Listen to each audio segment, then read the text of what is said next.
The H-1B is one of the most common visas available for temporary employment in the United States.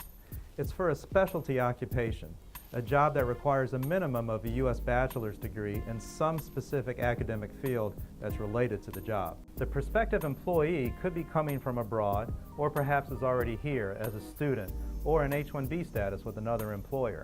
There are 65,000 new H-1Bs available each fiscal year, which runs from October 1 through September 30 of the following year. But 5,400 of those visas are reserved for nationals of Singapore and Chile. There is a separate allotment of 20,000 H-1Bs for foreign nationals who have earned a U.S. advanced degree. H-1B transfers, though, are not subject to this cap. They've already been counted. New H-1B petitions can be filed as early as April 1 for an October 1 start date. And in the past couple of years, those visas have run out in December or January. Step 1 is the filing of a labor condition application with the U.S. Department of Labor. There, the employer must prove that the foreign national employee's wages will meet or exceed the prevailing or actual wage for that job. And the employer gets that prevailing wage figure from the Department of Labor or through a private survey. Approval typically takes about 7 to 10 days.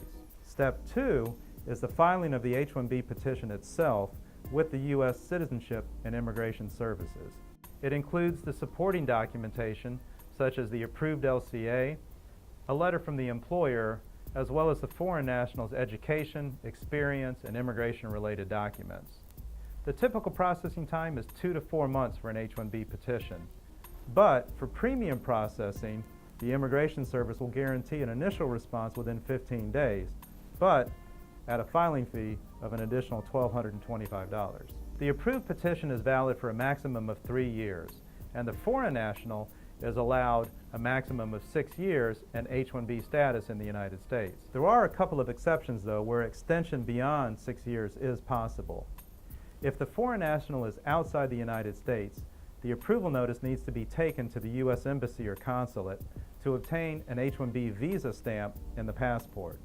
For more information, as always, contact us at the Kapoor Law Group, your immigration lawyers.